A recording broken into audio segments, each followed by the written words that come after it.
नमस्कार, जय हिंद। फिर से आप सभी का स्वागत है आपके अपने चैनल पे, जहाँ पे कि हम लोग बात कर रहे थे किस चीज़ को लेकर। तो हम लोग बात कर रहे थे लगातार JSSC CGL को लेकर। JSSC CGL सामान्य विज्ञान का हमारा प्रश्न रहता था। कुछ दिन जो है इधर हम लोगों का गैप हो गया। अब फिर से कंटिन्यू जो है हमारा विज्ञान वो चलते रहेगा। और एग्ज़ाम आप लोगों को पता है 14 और 15 अक्टूबर को है, तो इसलिए आपको तैयारी पूरे पुरजोर तरीके से करनी है, क्योंकि यहाँ से क्वेश्चन 100% आपको एक ना एक भिड़ने वाला। हर एक दिन के टॉपिक से 1 से 2 क्वेश्चन आपको कंफर्म है कि भिड़ेगा। विज्ञान का यहाँ पे बहुत ही महत्वपूर्ण क्वेश्चन जो कि एग्जाम में आया हुआ है, उसी को हम लोग कर रहे हैं यहाँ पे टैकल। तो पहला क्वेश्चन बिना समय गवाए, सर CV रमन। पहला क्वेश्चन क्या है? CV रमन। इन्हीं के नाम पे एक इफेक्ट भी है, आप लोग पढ़े होंगे भौतिकी में, जिसको कहते हैं हम लोग रमन इफेक्ट। रमन इफेक्ट जो है इन्हीं के नाम पे पड़ा है। कहता क्या है क्वेश्चन हमारा? सर CV रमन को भौतिकी का नोबेल पुरस्कार प्राप्त हुआ था, और यहाँ पे कुछ ईयर्स दिए हुए हैं। तो आपको पता होगा CV रमन सर को जो भौतिकी के क्षेत्र में नोबेल पुरस्कार प्राप्त हुआ था वो कब हुआ था? तो सन 1930 में, जो कि हमारे ऑप्शन बी में है, बी यानी कि बाहुबली। सन 1930 ये इसका हो जाएगा सही उत्तर। आते हैं इसके एक्सप्लेनेशन की ओर, क्योंकि आज मैंने PPT में एक्सप्लेनेशन भी रखा है। एक्सप्लेनेशन देखिए, यहाँ पे आपको साफ साफ दिख रहा है। क्या भौतिक शास्त्र के लिए नोबेल पुरस्कार प्राप्त करने वाले पहले भारतीय डॉक्टर चंद्रशेखर वेंकट रमन थे। उन्हें 1930 में यह पुरस्कार प्राप्त हुआ। अन्य नोबेल पुरस्कार जो भारत से संबंध रखते हैं कुछ इस प्रकार हैं। क्या है इस प्रकार? याद रखिएगा, यहाँ पे मैंने एक नाम लिया, डॉक्टर चंद्रशेखर वेंकट रमन। तो पूछ सकता है कि भौतिकी में सबसे पहला पुरस्कार नोबेल वाला किनको मिला था? तो वो मिला था डॉक्टर चंद्रशेखर वेंकट रमन को। अब यहाँ पे व्यक्ति किस विषय पे मिला है और नोबेल वर्ष कौन सा है उनका? तो रविंद्रनाथ ठाकुर साहित्य के क्षेत्र में 1913 ईस्वी में मिला है, आपको याद रखना है। CV रमन सर को जो मिला था वो फिजिक्स के क्षेत्र में, जिसको हम लोग भौतिकी बोलते हैं, 1930 में मिला है। उसके बाद हरगोविंद खुराना चिकित्सा के क्षेत्र में 1968 में मिला है। आप इसका जो है एक स्क्रीनशॉट ले लीजिए और इसको पूरा आप देख सकते हैं कब किनको नोबेल पुरस्कार मिला है। यहाँ पे क्योंकि मैं विज्ञान करवा रहा हूँ तो इम्पॉर्टेंट आपका कौन सा हो जाएगा? तो डॉक्टर चंद्रशेखर वेंकट रमन को पहला भौतिकी के क्षेत्र में, और CV रमन सर को जो मिला था भौतिकी में वो भी 1930 में ही मिला है। बाकी आप इसको अपने से पढ़ सकते हैं विस्तार से। लेटेस्ट में जो मिला है वो आपको याद रखना है। वो मिला है अर्थशास्त्र के क्षेत्र में 2019 में, और मिला किनको था? तो अभिजीत बनर्जी को मिला था। बाकी आप एक बार जरूर इसके साथ गो थ्रू हो जाएं। अगला जो है हमारा प्रश्न वो है रेत और नेपथलीन। रेत यानी कि बात हो रहा है सैंड का, और नेपथलीन यानी कि आपको पता होगा नेपथलीन बॉल। नेपथलीन बॉल, अब ये नेपथलीन बॉल है क्या? मन में सवाल। तो आप लोगों को पता होगा हमारी घर में मम्मियाँ जो हैं वो कपड़ों के बीच में, जब उसको हम लोग बड़े बड़े अलमीरा में डाल कर रखते हैं, तो कपड़ों के बीच में एक छोटी छोटी वाइट रंग की गोली डाली जाती है। वो जो गोली है उसी को कहते हैं हम लोग नेपथलीन या फिर नेपथलीन बॉल। के मिश्रण को किसके द्वारा पृथक किया जा सकता है? इस तरह का क्वेश्चन बहुत बार एग्जाम में आया है। किसके द्वारा उसको पृथक यानी कि सेपरेट। तो सेपरेशन टेक्निक से क्वेश्चन एग्जामिनर का फेवरेट है। तो सेपरेट किस तरह से कर सकते हैं वो पूछा जाता है। अब यहाँ पे चूंकि रेत है और साथ ही साथ है क्या? नेपथलीन बॉल। और याद रखना नेपथलीन बॉल जो है वो कैसा है? तो ऊर्ध्वापातन तरह का जो है, ऊर्ध्वापातन दिखाने वाला तरह का आपका एक वस्तु है, जिसको कि हम लोग बोलते हैं सबलाइम सब्सटेंस। किस तरह का है? तो सबलाइम सब्सटेंस है। अब जो सबलाइम सब्सटेंस है उसको अलग करना है, तो हम लोगों को प्रोसेस तो क्लियर है। कौन सा लगाएंगे इसके लिए? तो इसके लिए अपन लोग प्रोसेस लगाएंगे सब्लिमेशन। सब्लिमेशन जिसको कहते हैं ऊर्ध्वापातन। तो यहाँ पे ऑप्शंस हम लोगों को देखना है। तो ऑप्शन ऐसा ए में दिख रहा है, ऊर्ध्वापातन, सब्लिमेशन भी लिखा हुआ है, आपको दिख रहा है। तो इसमें हम लोग सीधा सीधा सब्लिमेशन लगाएंगे। आते हैं अगले ऑप्शंस की और थोड़ा सा डिस्कस करते हैं। अगला ऑप्शन हमारा साफ साफ लिखा हुआ है आसवन, जिसको कि डिस्टिलेशन कहते हैं। याद रखिएगा ये डिस्टिलेशन जो है वो क्या है? तो ये आपका वेपोराइजेशन, वेपर वाला फॉर्म, और साथ ही साथ कंडेंसेशन दोनों को मिलाकर एक नया चीज बनाया गया जिसको बोले वेपोराइजेशन। इसमें सेपरेट हम लोग दो लिक्विड लिक्विड मिक्सचर को करते हैं, दो वैसा जो कि द्रव्य द्रव्य जो मिश्रण होगा उसको अलग करने के लिए कर रहे हैं अपन लोग इसका इस्तेमाल।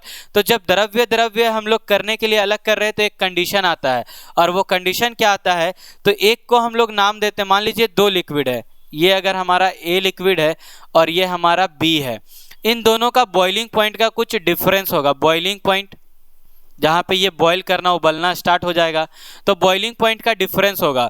अगर ए और बी का बॉइलिंग पॉइंट का डिफरेंस जो उसका उबलने का अंतर है वो अगर आ जाए 25 से ज़्यादा, 25 डिग्री सेल्सियस से ज़्यादा, तो हम लोग उसके लिए लगा देते हैं डिस्टिलेशन आसवन। लेकिन अगर वो 25 डिग्री सेल्सियस से आ जाए कम, 25 डिग्री सेल्सियस से आ जाए कम, तो इसके लिए हम लोग लगाते हैं सीधा सीधा प्रोसेस, इसी का एडवांस टेक्निक जिसको बोलते हैं फ्रैक्शनल डिस्टिलेशन। फ्रैक्शनल डिस्टिलेशन याद रखना है आपको, ये दो कॉन्सेप्ट जो कि कभी भी पूछ सकता है। अब आते हैं आगे क्रोमेटोग्राफी, जहां पे भी कोई कलरफुल पिगमेंट का बात हो जाए, कलरफुल पिगमेंट को अलग करने का बात आएगा, वहां पे हम लोग सिंपली प्रोसेस यूज करते हैं क्रोमेटोग्राफी।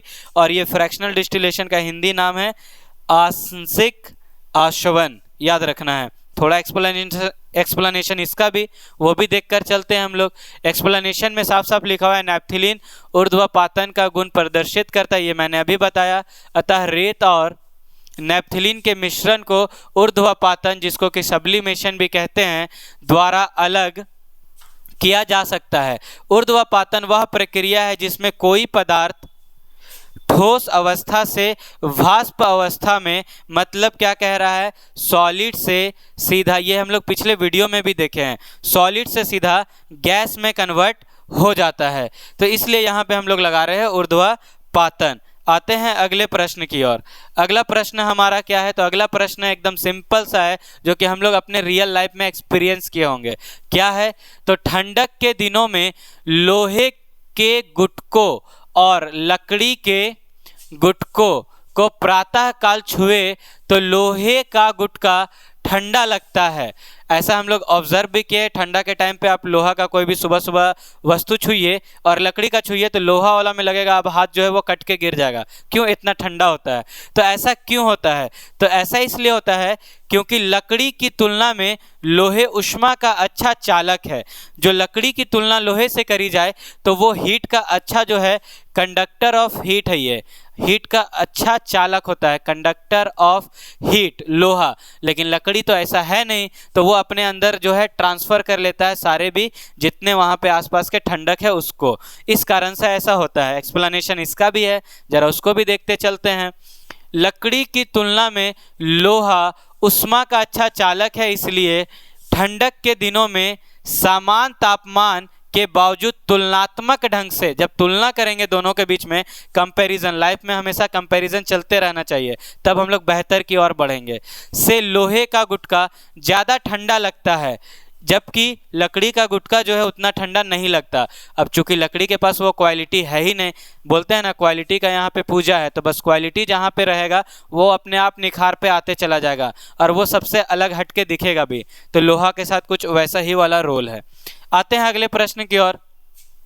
ध्वनि का वायु में वेग अनुमानतः है, मतलब ये कह रहा है कि स्पीड ऑफ साउंड वायु में, क्योंकि आपको पता होगा जो साउंड है वो वैक्यूम में तो कभी ट्रेवल कर ही नहीं सकता है, क्योंकि sound needs medium for its propagation. Sound को मीडियम चाहिए एक जगह से दूसरे जगह पहुंचने के लिए, बिना मीडियम के ये एक जगह से दूसरे जगह जा ही नहीं सकता। तो पूछा क्या, ध्वनि का वायु में वेग कितना होगा, तो आपको याद रखना है 330 मीटर पर सेकेंड, कहीं पे दिया रहेगा 334 मीटर पर सेकेंड, तो ये भी करेक्ट है, इसको भी हम लोग टिक कर सकते हैं। 330 और 334 ये हमारा हो जाएगा इसका उत्तर। अब आगे बढ़ते हैं, इसका एक्सप्लेनेशन, इसलिए मैं यहाँ पे ज़्यादा एक्सप्लेन नहीं कर रहा हूँ, एक्सप्लेनेशन पूरे कॉन्सेप्ट का है। क्या कॉन्सेप्ट हमारा है, तो ध्वनि की वायु में वेग माध्यम की प्रकृति पर निर्भर करती है। तो किस तरह का नेचर है उस पर तो हमेशा, जैसे सॉलिड है, लिक्विड है, गैस है, किस तरह का है उस पर यह निर्भर करेगा। ध्वनि का वेग वायुमंडलीय परिस्थितियों जैसे ताप, आर्द्रता आदि पर भी निर्भर करता है। अब माध्यम की बात करी जाए तो शुष्क वायु होगा, जो कि 0 डिग्री की बात करते हैं, तो हमारा 332 जो है वो हो जाता है ध्वनि का वेग। उसके बाद शुष्क वायु की बात करी जाए तो 346 है मीटर पर सेकेंड। हाइड्रोजन में जो वायु की गति है वो 1284 है। उसके बाद अशुद्ध जल में बात करी जाए तो उसमें जो है आपका 1498 है। तो ये कुछ दिए हुए हैं कंपैरिजंस, आप इसको देख सकते हैं। यहाँ पे आपको जो मेनली याद रखना है वो लोहा और साथ ही साथ एल्यूमिनियम का याद रखना है, ये डायरेक्टली पूछा जाता है। एल्यूमिनियम का बात करेंगे तो 6420 और लोहा का बात करेंगे तो 5950। बाकी किसी का पूछता नहीं है, ये दोनों का हम लोगों को खासा याद रखना है।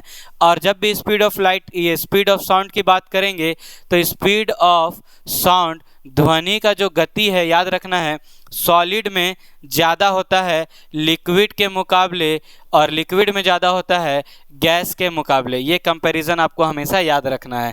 आते हैं अगले प्रश्न की ओर। अगला प्रश्न हमारा क्या है, रात के समय खुले आकाश में तारों के टिमटिमाने को किससे समझाया जा सकता है। तो जो आकाश में तारे टिमटिमाते हैं, आप सभी देखें, तारा को तो हम लोग इतना सितारा, तारा चांद से प्यारा, ऐसा कुछ कहते भी हैं। तारा सबको एकदम प्यारा होता है। तो तारा जो दिखता है हम लोगों को वो एक्चुअल में टिमटिमाता नहीं है, लेकिन जब उसको हम लोग देखते हैं दूर में तो वो टिमटिमाता दिखता है। क्यों टिमटिमाता दिखता है? तो इसके पीछे का कारण है, इसके पीछे का कारण क्या है कि जो तारा टिमटिमा रहा है उसके पीछे का एक लॉजिक है। लॉजिक क्या है? वो है एटमॉस्फेयर में रिफ्रैक्शन। एटमॉस्फेयर में रिफ्रैक्शन, एटमॉस्फेरिक रिफ्रैक्शन जिसको बोलते हैं, एटमॉस्फेयर में रिफ्रैक्शन, जिसको कि एटमॉस्फेरिक रिफ्रैक्शन कहते हैं। अब एटमॉस्फेरिक रिफ्रैक्शन को हिंदी में क्या कहेंगे? तो हिंदी में हो जाता है प्रकाश का अपवर्तन। प्रकाश का अपवर्तन के कारण जो है ऐसा होता हम लोगों को दिखता है। प्रकाश का अपवर्तन का मतलब है, मान लीजिए ये हमारा अर्थ सरफेस है, इसके बीच में बहुत सारा लेयर, आपको ही पता है, स्ट्रेटोस्फेयर, आइनोस्फेयर, ये सब सारा स्फेयर्स आता है। वायुमंडल के परतें हैं बहुत सारे, और तारा कहीं यहाँ पे है।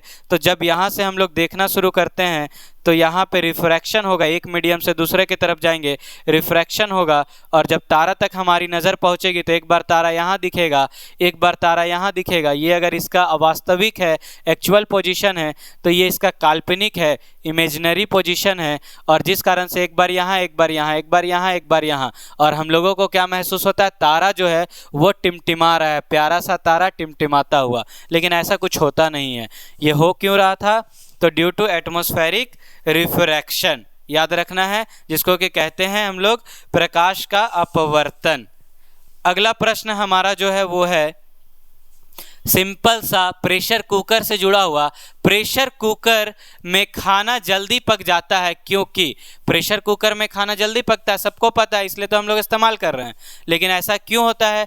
तो ऐसा इसलिए होता है क्योंकि उच्च दाब, हाई प्रेशर के कारण उच्च तापमान, हाई टेम्परेचर पे पानी या फिर जो भी हम लोग करते हैं वो चीज़ जल्दी उबलता है।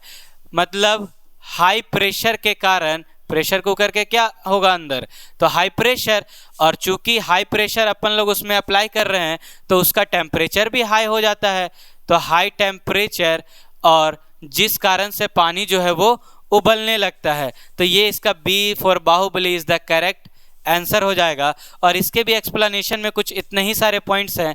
क्या पॉइंट्स है? तो आपको जो याद रखने लायक है, पानी 100 डिग्री सेंटीग्रेड पर उबलता है। वही प्रेशर कुकर की जब बात करी जाएगी तो पानी उबलने का तापमान लगभग 120 सेंटीग्रेड, मतलब 120 डिग्री सेल्सियस हो जाता है, जो कि 100 के तुलना पे बहुत ज़्यादा है, जिस कारण से पानी वहाँ पे जल्दी उबलने लगता है। आज के वीडियो में हम लोग इतने ही कॉन्सेप्ट रखेंगे। मिलते हैं नेक्स्ट वीडियो में, तब तक के लिए जय हिंद।